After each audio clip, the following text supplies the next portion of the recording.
The ceremony hall on Exodus Prime was cold and filled with beings from across the galaxy.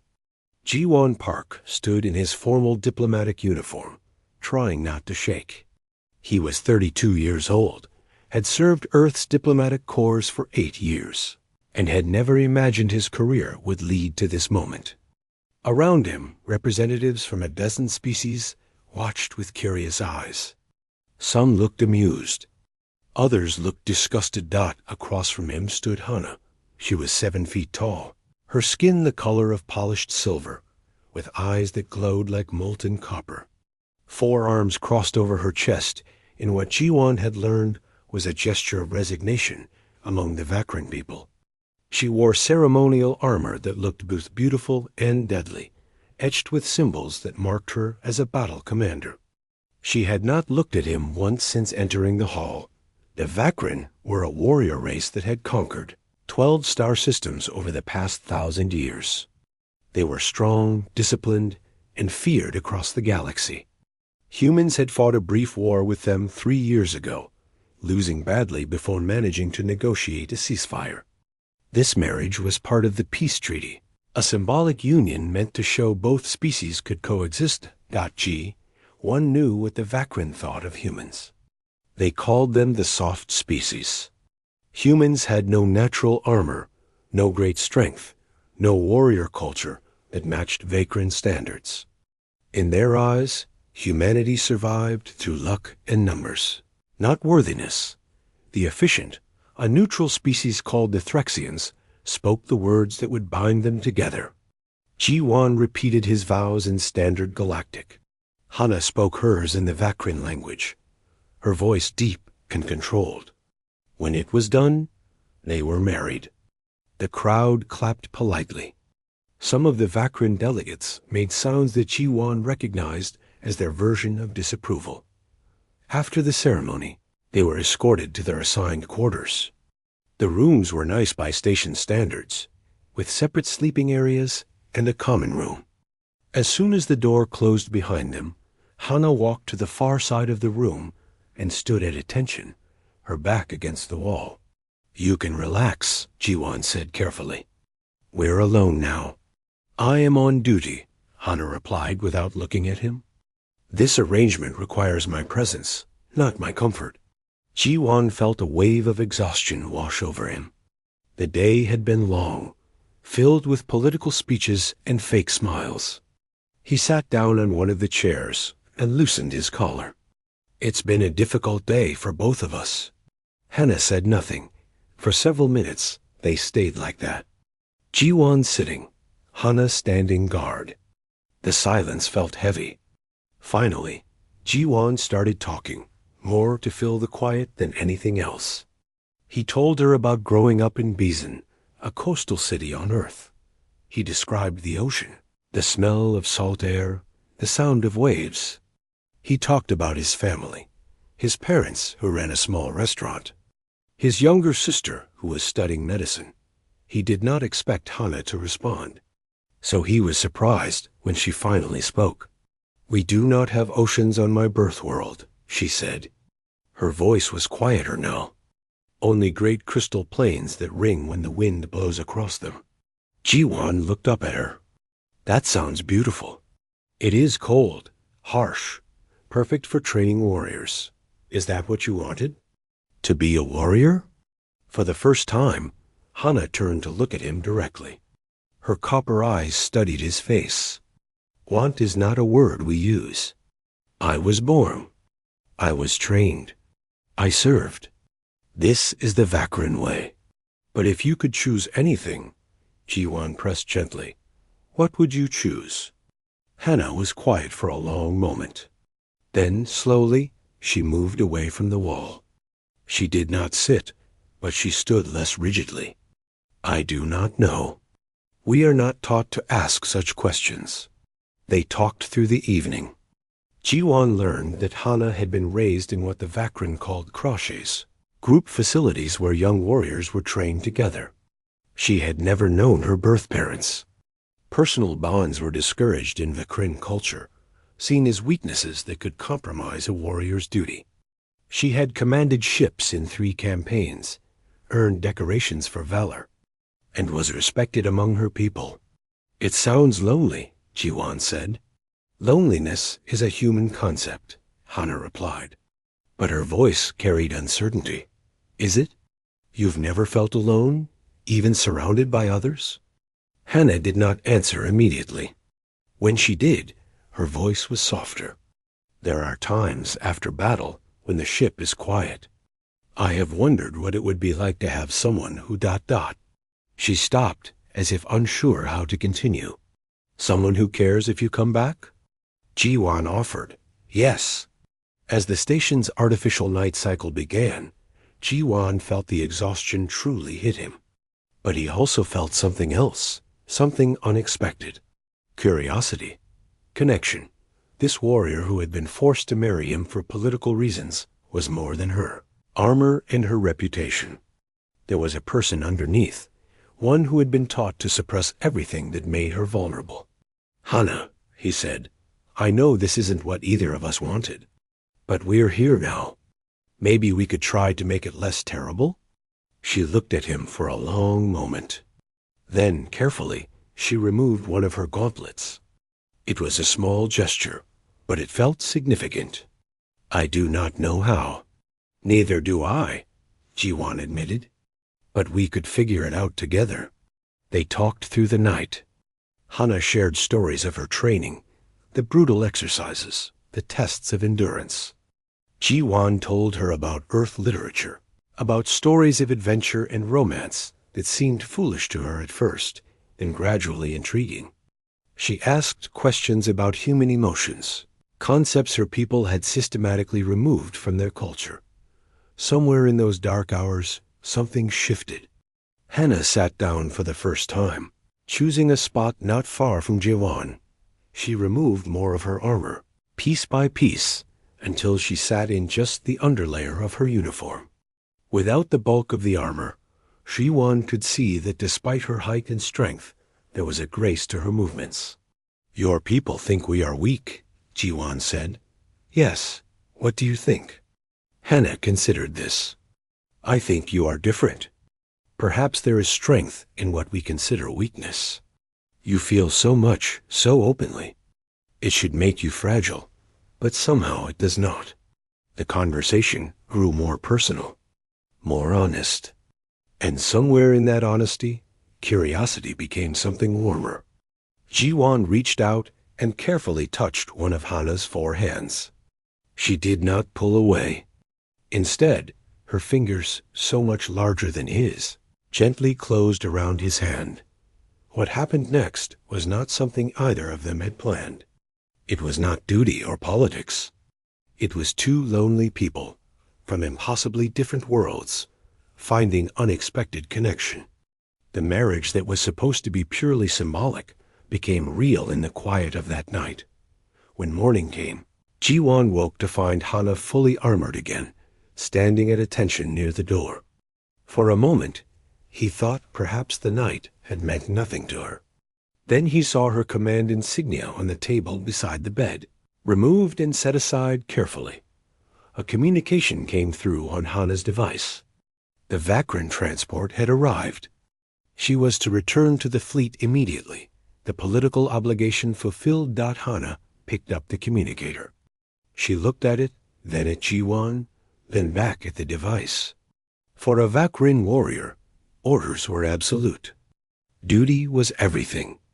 To refuse was unthinkable. She turned off the communicator. "I am not leaving," she said quietly. Jiwan sat up, understanding the magnitude of what she had just done. "Hana, they'll come for you. I know." She turned to face him fully, her copper eyes bright with something he had not seen before. Determination mixed with something else. Something that might have been hope. "Last night, for the first time in my life, I felt like more than a weapon. I will not give that away. I will not give you away." Outside the quarters, alarms began to sound. The diplomatic incident had officially begun. The door to their quarters slid open with a sharp hiss. 3 Vakran warriors entered, their armor reflecting the harsh lights of the station. They were massive, even by Vakrin standards, their weapons clearly visible on their hips. The leader was someone Hana recognized immediately. Minho had served as her second-in-command for 2 years. They had fought side by side in the war against the border pirates. "Commander Hana," Minho said, his voice formal and cold. "You missed the transport departure. We have been sent to escort you back to the fleet." Hana stood between the warriors and Jiwan. She had not moved from her position since the alarm started. "I will not be returning." The 3 warriors looked at each other. Minho's expression showed confusion, then something like concern. "Commander, your duty requires your return. The political ceremony is complete. Your presence on this station is no longer needed." "My duty is no longer to the fleet," Hana said, her voice steady. One of the other warriors, a younger male named Hyan, made a sound of disbelief. "You cannot be serious. You would abandon your command for a human?" Jiwan stood up slowly, trying not to appear threatening. "Perhaps we can discuss this calmly. There must be a way to resolve this without conflict." Hyan turned his attention to Jiwan, his eyes scanning him with obvious disdain. "The human speaks. Tell me, soft one, what lies did you whisper to corrupt a decorated commander?" "I corrupted no one," Jiwan said, keeping his voice level despite the insult. "Hana made her own choice." Minho raised one of his 4 hands, silencing Hyan. "Commander, please reconsider. If you do not return voluntarily, the High Command will declare you rogue. You know the penalty." "I know it well," Hana replied, "and I invoke the bond of shared fire." The room went absolutely silent. Even Jiwan, who did not fully understand Vakrin culture, could sense the weight of those words. Minho actually took a step backward. "That law has not been invoked in over 1,000 years, Minho said quietly. "It is ancient, from before our people conquered the stars. But it still exists in our legal code," Hana said. "I have verified this. A warrior may transfer their loyalty to a new clan if they form a bond of such depth that it supersedes their birth obligations.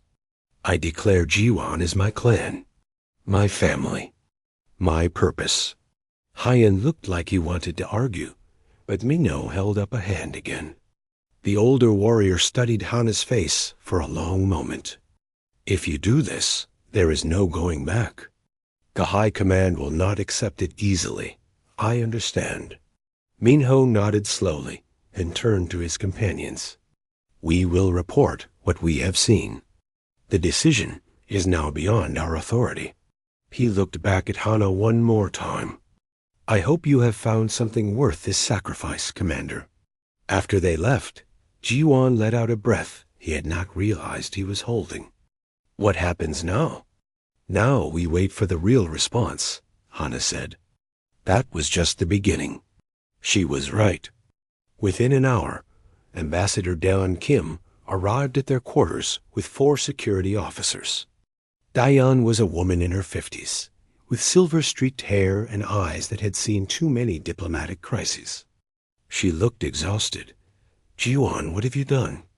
she asked, not bothering with formalities. "I did nothing except treat Hana with basic respect," Jiwan replied. Daeon turned to Hana. "And you, Commander? Do you understand what your decision has done? The Vakrin High Command is threatening to withdraw from the peace treaty. They see your refusal to return as proof that humans used some kind of psychological manipulation." "I was not manipulated," Hana said firmly. "I made a choice." "Is that not what your people claim to value? Freedom of choice?" "In theory, yes," Daeon admitted. "But in practice, when your choice threatens to restart a war, it becomes everyone's problem." She looked at Jiwan. "There are officials on Earth calling for the marriage to be annulled immediately. They want Hana returned to Vakrin custody, by force if necessary." Jiwan felt anger rising in his chest. "You cannot be serious. She is not a prisoner. She is a foreign military officer who is refusing orders from her government, Dayan countered. By every legal definition, this is a diplomatic incident of the highest order. Then change the definitions, Jiwan said, surprising himself with his own boldness. If this peace treaty cannot survive two people actually connecting across species lines, then what kind of peace is it? Just an agreement to hate each other quietly? Dayan rubbed her temples. Jiwan, I understand you are emotional about this, but you need to think rationally. Millions of lives could be at stake. I am thinking rationally, Jiwan said. The Vakrin respect strength and conviction. If we cave immediately to their pressure, we show weakness. But if we stand firm, if we defend the idea that genuine connection between our species is possible and valuable, we might actually build something real. That is a huge gamble. Peace is always a gamble, Hana interjected. My people understand risk. What they do not understand is weakness disguised as diplomacy. If humans will not even fight for one of their own people's right to choose, why would the Vakrin respect any treaty with you? Dayan looked between them, clearly torn. Finally, she sighed. I will report your position to Earth, but Jiwan, you need to understand something.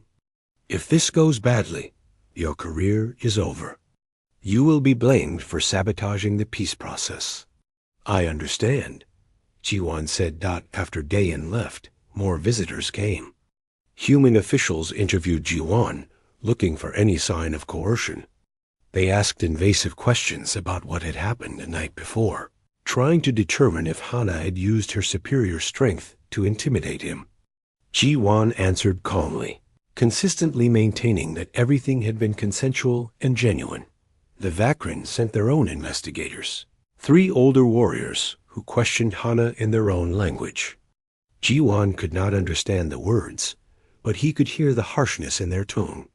They examined her as if looking for physical signs of contamination or mind control. Hana endured it all with the same stoic dignity she had shown as a commander. During a brief moment alone, Jiwan asked her what they had said. They asked if you had used human technology to alter my mind, Hana explained. They asked if I was suffering from combat fatigue or psychological damage. They cannot accept that a Vakrin warrior would choose personal connection over duty without some external cause. How did you answer? I told them the truth, that you showed me kindness without expecting anything in return, that you listened when I spoke, that you treated me as a person, not just a warrior or a political tool. To them, these things are weaknesses. To me, they were revolutionary. News of the situation spread quickly across both human and Vakrin space. On Earth, public opinion was divided. Some saw it as a beautiful love story, proof that different species could truly connect. Others saw it as a dangerous precedent that would lead to the dilution of human culture. Media outlets ran constant coverage, with experts debating every aspect. Among the Vakrin, the reaction was more uniform on the surface. The official position was that Hana had been compromised and needed to be returned for treatment. But Jiwan started noticing something interesting in the reports. Younger Vakrin warriors were discussing the situation on their communication networks.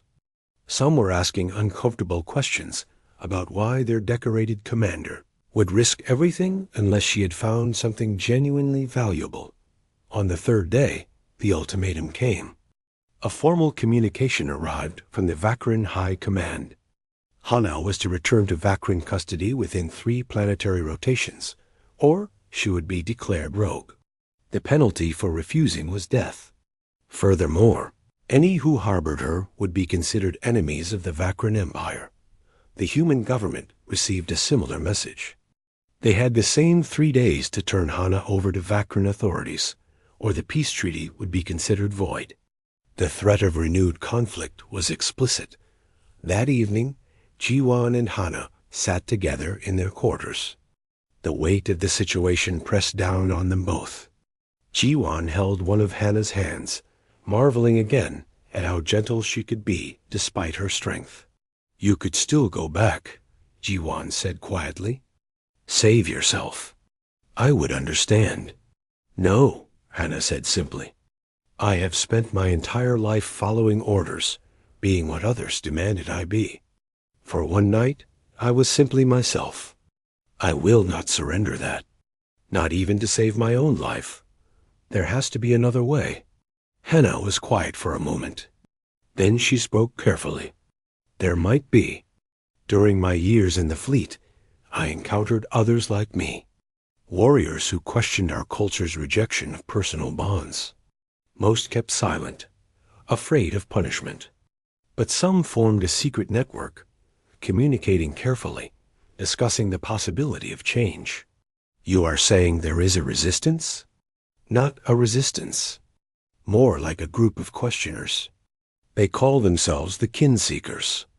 They believe the Vakrin people lost something important when they eliminated family structures and emotional connections. They have been looking for a catalyst, a moment that might spark change. And you think this could be that moment? Perhaps. But Ji-won, if we go down this path, we are not just fighting for ourselves anymore. We become symbols. The pressures will be even greater. Ji-won thought about his comfortable life before all this. His quiet diplomatic career, his predictable future. Then he looked at Hannah, this incredible being who had chosen vulnerability over safety, who had risked everything for one night of genuine connection.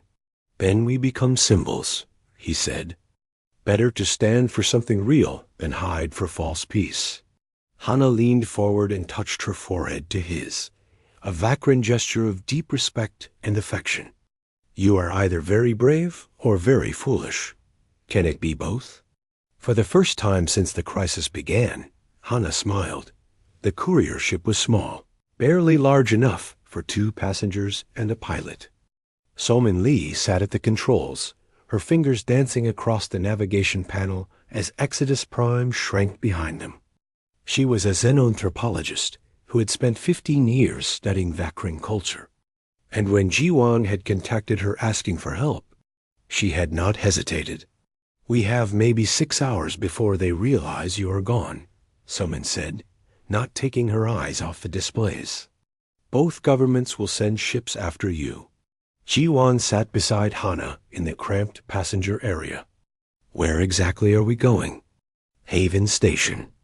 It is an independent outpost in neutral space. No government control, no military presence. If you can survive there, you can survive anywhere. Hannah had been silent since they left, her copper eyes fixed on the view screen, showing the stars streaking past. I have made you both criminals, she said quietly. We made our own choices, So-min replied. Besides, I have been wanting to tell the diplomatic corps what I think of their policies for years. This just gave me a good reason. Haven Station appeared on their sensors after 4 hours of flying. It was a massive structure, built from the remains of old cargo ships and mining platforms, all welded together into a chaotic but functional habitat. Ships of every size and origin docked at its various ports.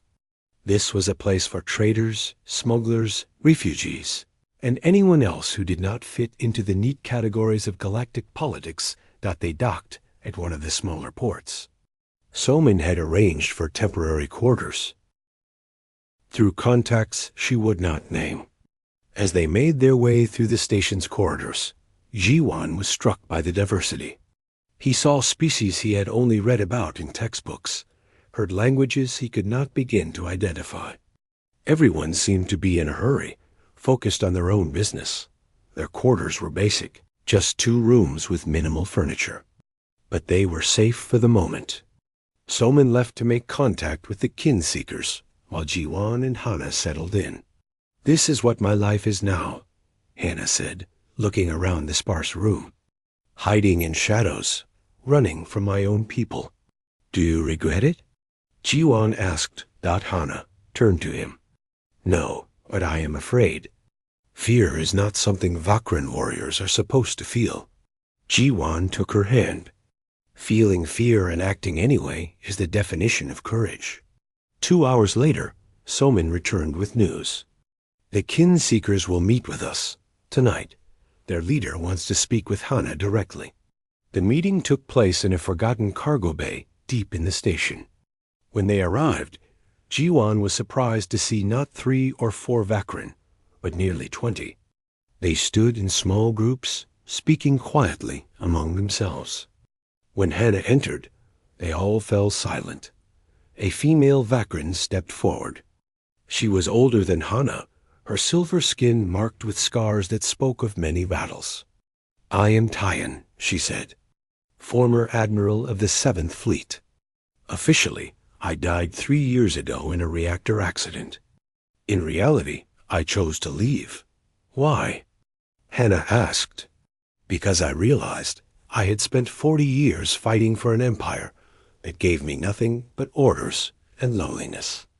I looked at my life and saw only victories that felt hollow and decorations that meant nothing." Tyan gestured to the others in the room. "Everyone here has a similar story.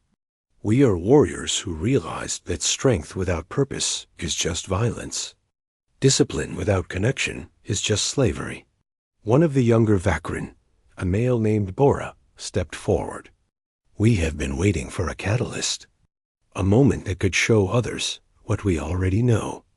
The old ways are killing us slowly. Not physically, but spiritually.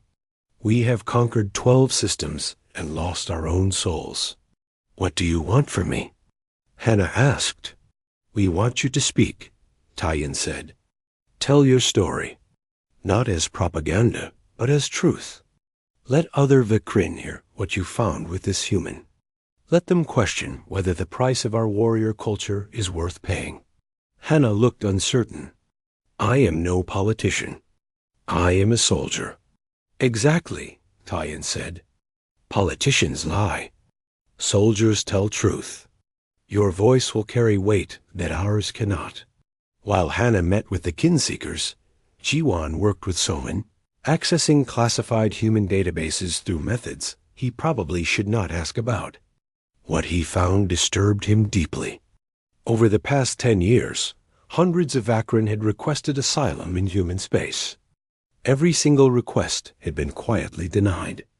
The official reason was always some technicality, but the real reason was clear in the internal. Memos Somin showed him. Human governments wanted the Vakrin to remain unified and monolithic because it was easier to negotiate with one empire than deal with the chaos of a fracturing society. They had actively worked to prevent any connection between their peoples beyond official channels. The marriage ceremony was meant to be empty symbolism precisely because genuine connection would complicate everything. They were afraid of this from the beginning, Jiwan said, staring at the documents. Afraid that if our species actually started understanding each other, it would become messy, complicated, real. "Fear drives bad policy," Somin agreed. "Both governments profit from maintaining clear divisions. Military budgets stay high. Politicians have easy enemies to point at. Meanwhile, actual people who want to connect are treated as threats to stability." That night, as Jiwan and Hana lay together in their small quarters, they talked about what they had learned. The weight of it all felt crushing. "We are not just fighting for ourselves," Hana said. "We are fighting against entire systems that want to keep our people separate. Then we need to make it bigger than just us," Jiwan replied. "We need to show that this is not about one human and one Vakrin. It is about the right of anyone to choose connection over isolation." Over the next several days, they prepared. Hana recorded a message with Tyan's help. In it, she spoke directly to her fellow Vakrin, explaining what she had discovered. She did not speak of love as humans understood it, because that concept was foreign to Vakrin thinking. Instead, she spoke of partnership, of finding purpose beyond duty, of the strength that came from being truly known by another person. The message was simple and direct. "I am Hana, battle commander, decorated warrior. I have killed enemies of the Empire. I have commanded ships and led warriors into battle. I have done everything our culture demands. And I was empty. I met a human who asked me what I wanted, not what I was ordered to want. That question broke something in me, or perhaps fixed something that was already broken. If our warrior culture is truly superior, why does it fear one soldier's choice to connect? Why does strength require loneliness? Tyen had contacts throughout Vakrin space who would broadcast the message through unofficial channels. It would reach warriors on ships, soldiers on colony worlds, anyone connected to the military networks that the Kinseekers had carefully infiltrated over the years. But before they could send it, crisis struck. Captain Jiho Kong arrived on Haven Station with a human special forces team. They had tracked the courier ship's trajectory and found them. When Jiho's team surrounded their quarters, Jiwan thought it was over, but Jiho did not immediately attack. Instead, he dismissed his team and spoke to Jiwan alone. "I had a sister," he said quietly. "She fell in love with a Centaurian diplomat. Both families opposed it. Both governments made it difficult. She gave up, ended the relationship. 3 months later, she killed herself. The note she left said she could not live in a universe where connection was treated as betrayal." Jiwan stayed silent, letting the man speak. "When I saw your file, read what you were doing. It reminded me of her. My superior sent me to bring you back, to end this before it gets worse. But I keep thinking, what if someone had stood up for my sister? What if someone had said her choice mattered more than politics?" "What are you saying?" Jiwan asked carefully. "I am saying I will help you. But you need to do this properly. No more running. Come back to human space. Demand a formal hearing. I will testify about the asylum seekers we turned away. We need to force this into the open, make it so public they cannot quietly bury it." Before Jiwan could respond, the station shook with weapons fire.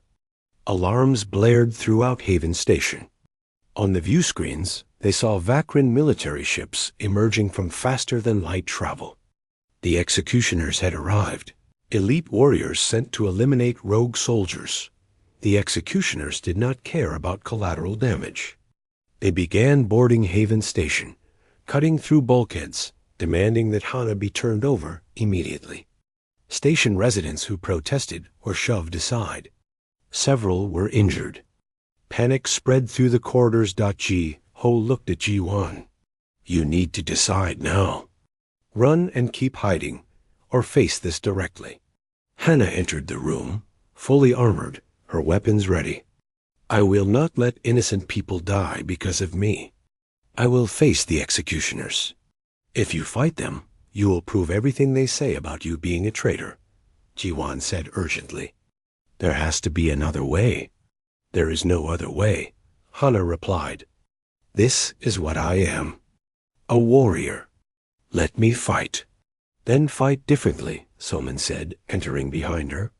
"Show them a warrior who is strong enough to choose mercy." Hana looked at her, confused.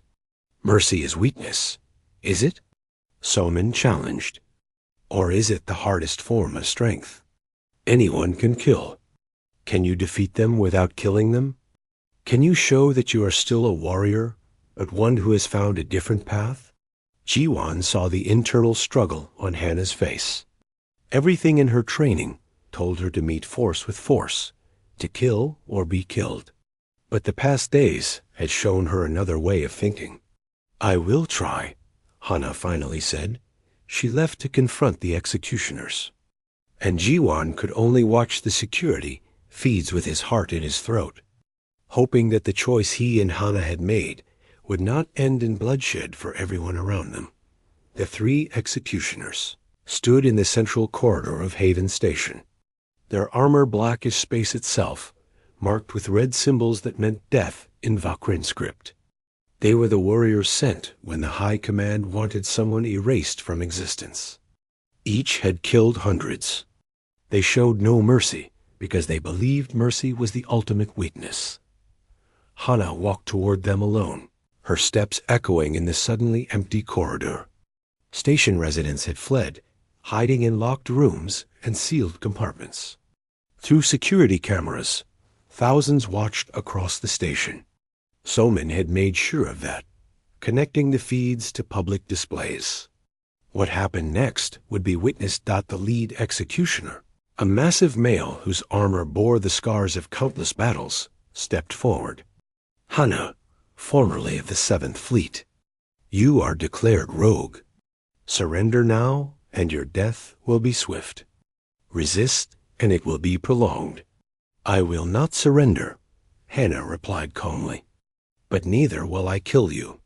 The executioner made a sound that might have been laughter. "You think you can defeat all 3 of us without killing? Your human has made you soft. We will see." The first executioner lunged. He was fast, faster than anything his size should be.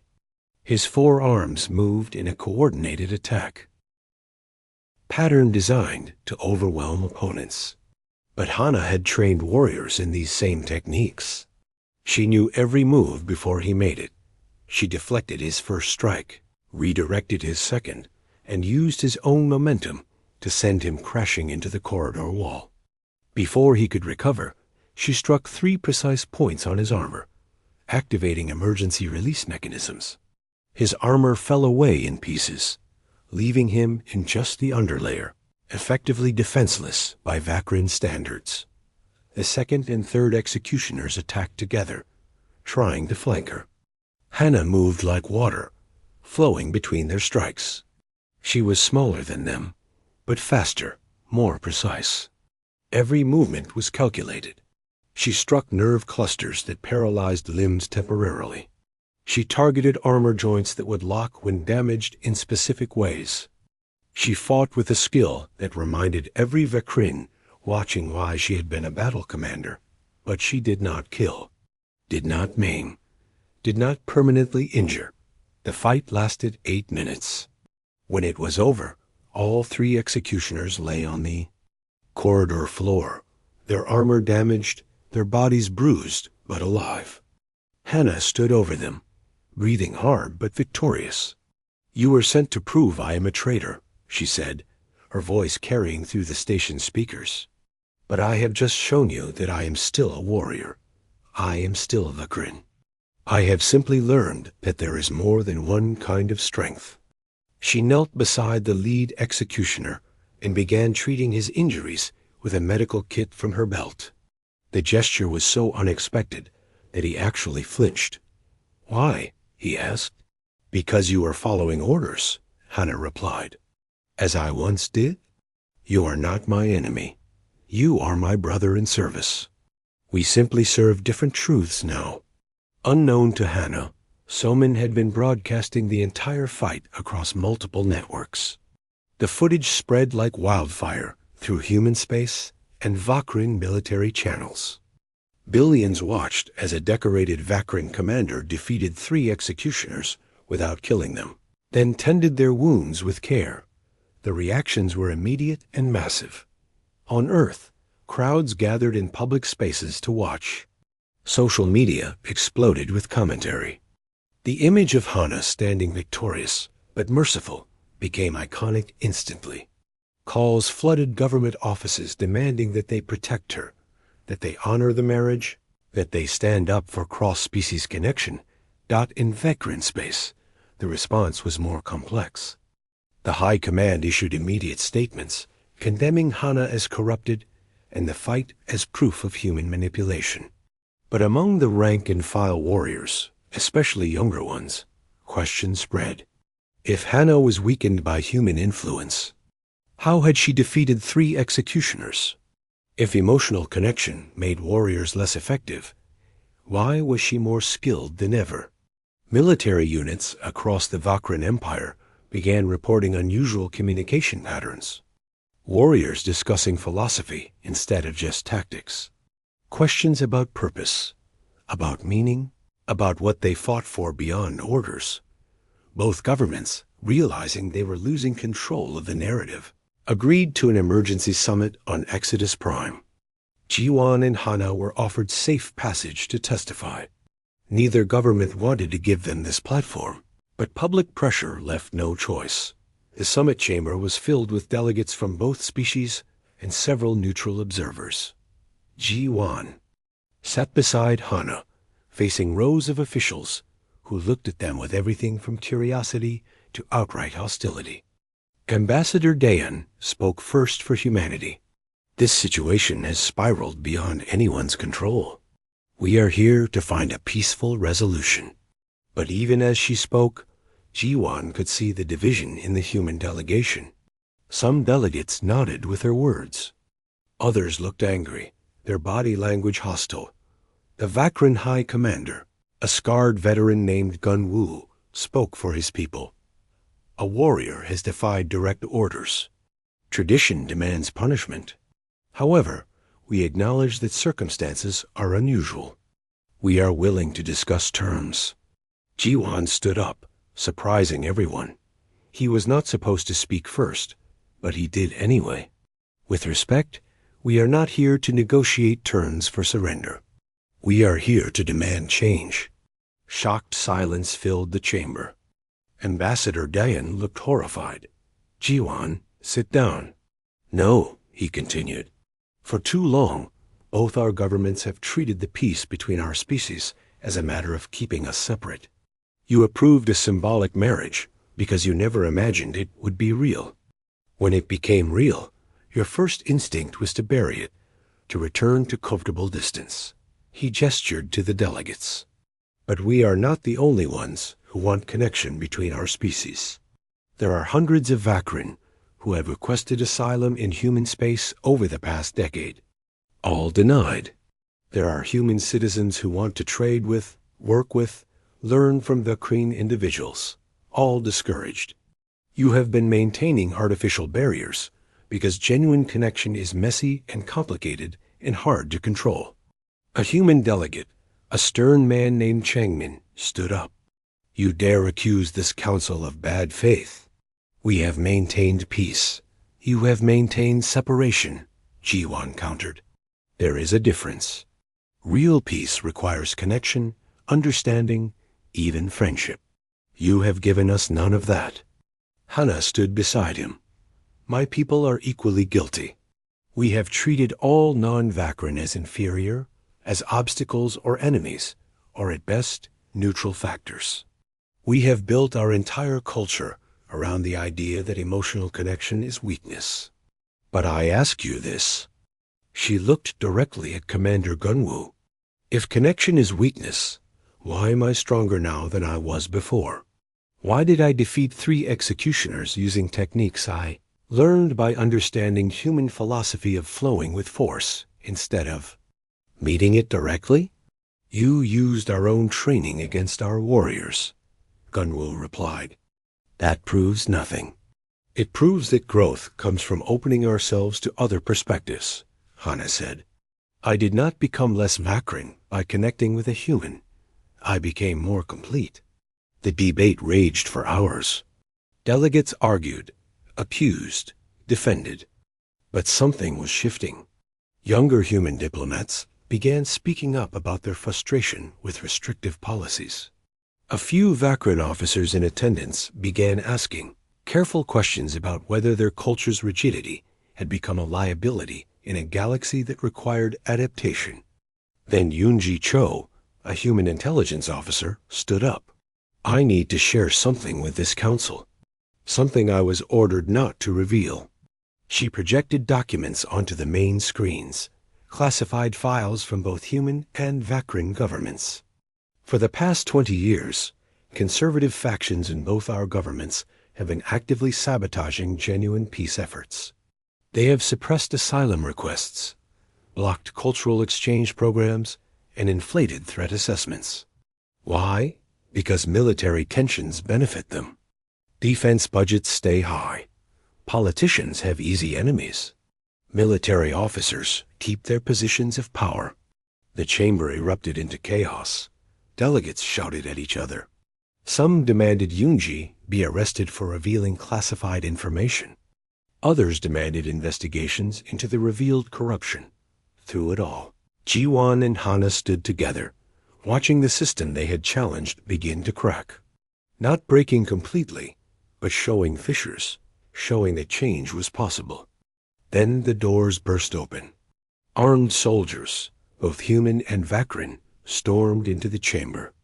At their head was General Sungri Park, a decorated human war hero known for his hardline stance against all alien species. Beside him was a Vakrin commander, whose armor bore the symbols of the traditionalist faction. "This summit is a farce," General Sungri declared. "You are all so busy debating philosophy that you have forgotten the most basic truth. Humans and Vakrin are different species. We should remain separate." He gestured to his soldiers. "We are taking control of this situation. Ji-won Park is a traitor to humanity. Hana is a rogue warrior. Both will be taken into custody immediately." The general's soldiers moved to grab them, but they were blocked by Captain Ji-ho and his team, who had been standing guard near Ji-won and Hana. "Stand down, General," Ji-ho said firmly. "You do not have authority here."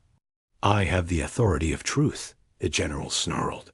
He pulled out a weapon and pointed it at Ji-won. "Come quietly, or I will execute you here as an example." Hana moved to shield Ji-won, but the general's soldiers grabbed her, 4 of them working together to restrain her. Even with her strength, she could not fight them without killing them, and she had committed to a different path. The general pressed his weapon to Ji-won's head. "You have 1 hour," he announced to the chamber. "Hana surrenders herself to Vakrin military justice, or this traitor dies. Then we can all return to proper order." The ultimatum hung in the air like poison. Both governments' delegates sat frozen, unsure what to do. The carefully controlled summit had turned into a hostage situation, and the entire galaxy was watching. Ji-won could feel the cold metal of the weapon pressed against his temple. General Sungri's hand was steady, his expression certain. This was a man who believed completely in what he was doing.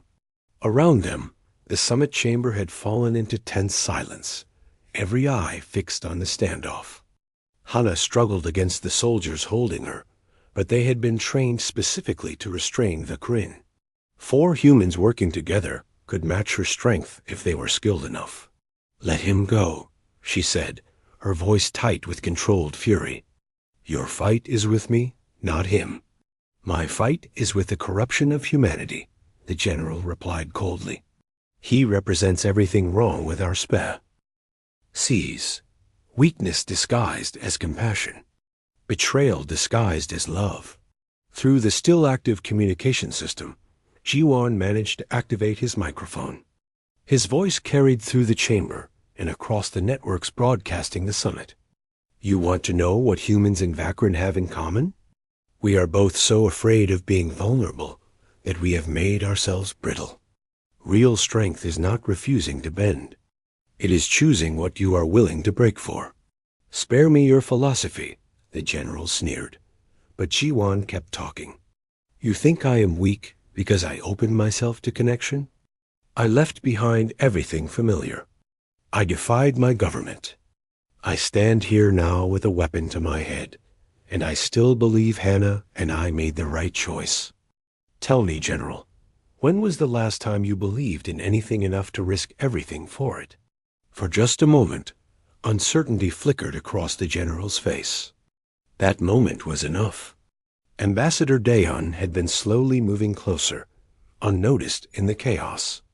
She lunged forward, knocking the general's weapon away from Ji-won's head. It discharged harmlessly into the ceiling. The chamber erupted into motion. Captain Ji-ho's team moved to secure the general and his soldiers. The Vakrin traditionalist commander tried to rally his forces, but found that many of his own warriors were hesitating, unwilling to participate in what increasingly looked like a political execution rather than military justice. Taiyin entered the chamber with dozens of kin-seeker warriors.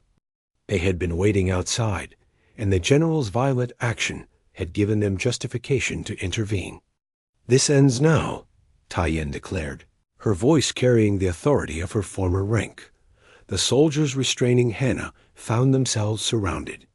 Slowly, they released her and stepped back. Hannah immediately moved to Ji-won's side, checking him for injuries, her 4 hands moving gently across his face and shoulders. "I am fine," he assured her. "Are you hurt?" "My pride more than my body," she replied. "I should have seen that coming." With the immediate violence stopped, the chamber descended into heated debate. Delegates shouted accusations and demands. The general and the Vakran traditionalist commander were taken into custody by neutral security forces. The summit that was supposed to resolve the crisis had instead exposed how deep the divisions ran. Commander Gunwoo stood up, his aged face showing the weight of decades of military service. "Enough," he said, his voice cutting through the noise. "I have fought for the Vakran Empire for 45 years. I have commanded fleets, conquered worlds, and upheld our traditions without question. I believed our way was the only way, that strength required emotional emptiness, that warriors could not afford personal bonds." He looked directly at Hana. "Then I watched you defeat 3 executioners while showing mercy. I watched you choose connection over duty and somehow become more formidable, not less. I watched as younger warriors across our fleet began questioning everything I had taught them, and I realized something." He paused. "They are not wrong to question. We have become so focused on being unbreakable that we forgot why we fought in the first place. We have no families to protect, no loved ones to return to, no purpose beyond the next battle. We are the perfect warriors, and we are perfectly empty." The Vakran delegates looked shocked. For a high commander to speak such words was unprecedented. Gunwoo continued, "I propose we do something radical. We honor this bond between Hana and Ji-won Park. We use it as the foundation for real cultural exchange between our peoples. Not symbolic gestures, but genuine programs where warriors can choose to form connections, where emotional bonds are not treated as weakness, but as another form of strength to be cultivated." Ambassador Dayan stood beside him. "Humanity will support this proposal. We have been equally guilty of maintaining barriers. It is time we acknowledge that our species are stronger together than apart." She looked around at the human delegates. "Those who disagree are welcome to vote against this. But know that the people we represent have already chosen. Public opinion in both our civilizations is demanding change. We can lead that change or be swept away by it." The vote took hours. Debates raged about specifics, about safeguards, about implementation. But slowly, a new framework emerged. The Exodus Accords, named for the station where it all began. The agreement included provisions for cross-species families, mutual asylum protections, exchange programs, and joint colonies where both cultures could blend and evolve together. Not everyone supported it. Conservative factions in both governments fought every provision. But the momentum was unstoppable.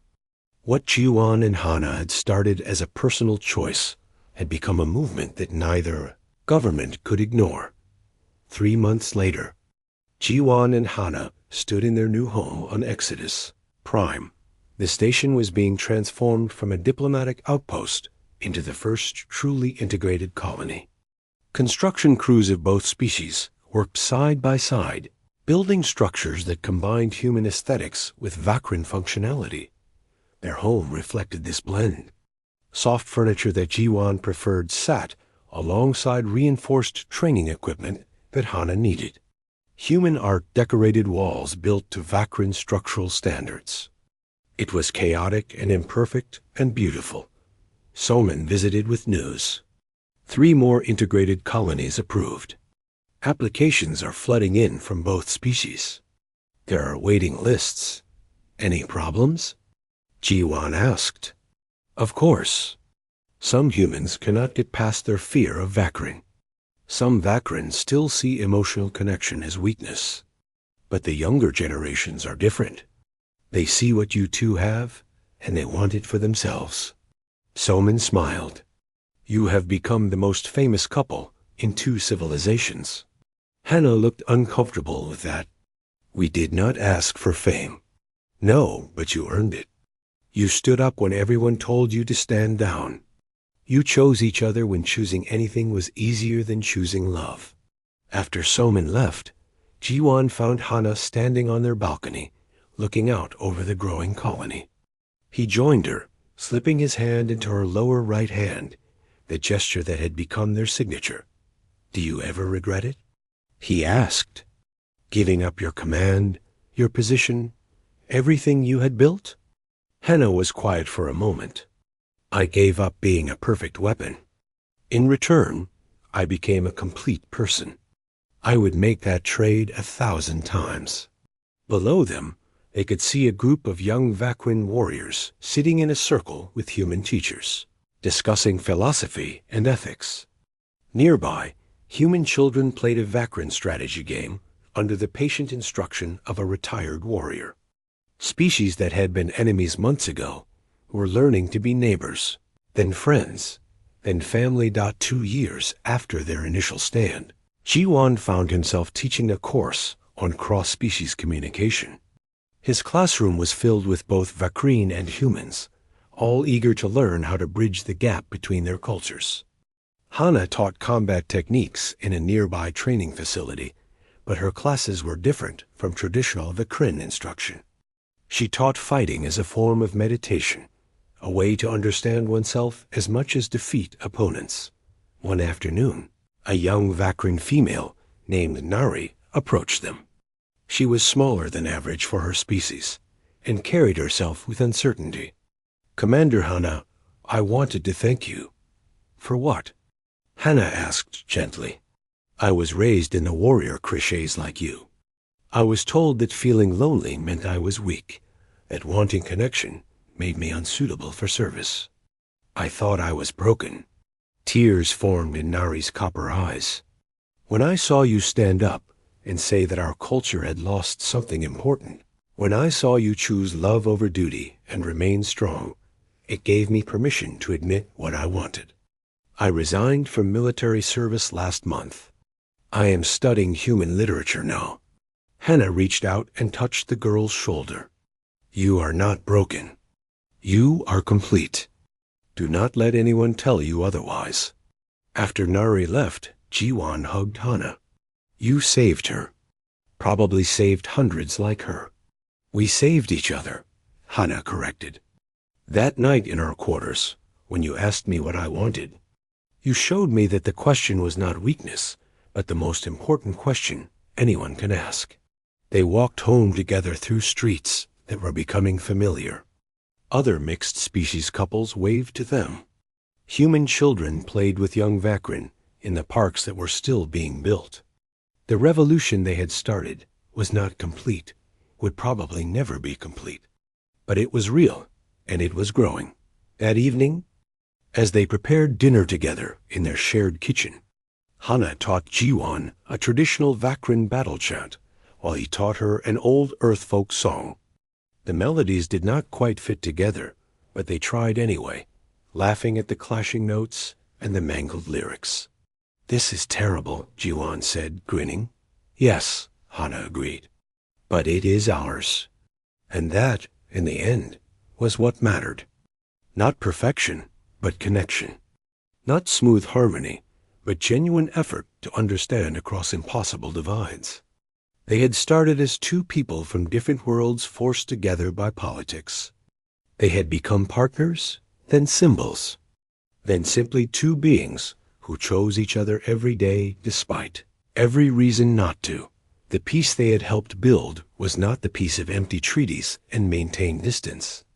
It was messy and complicated and required constant work. It was people choosing vulnerability over safety, connection over isolation. Love over fear. It was imperfect. It was real. It was enough. Outside their window, the stars shone bright over Exodus Prime. And somewhere in the vastness of space, other beings from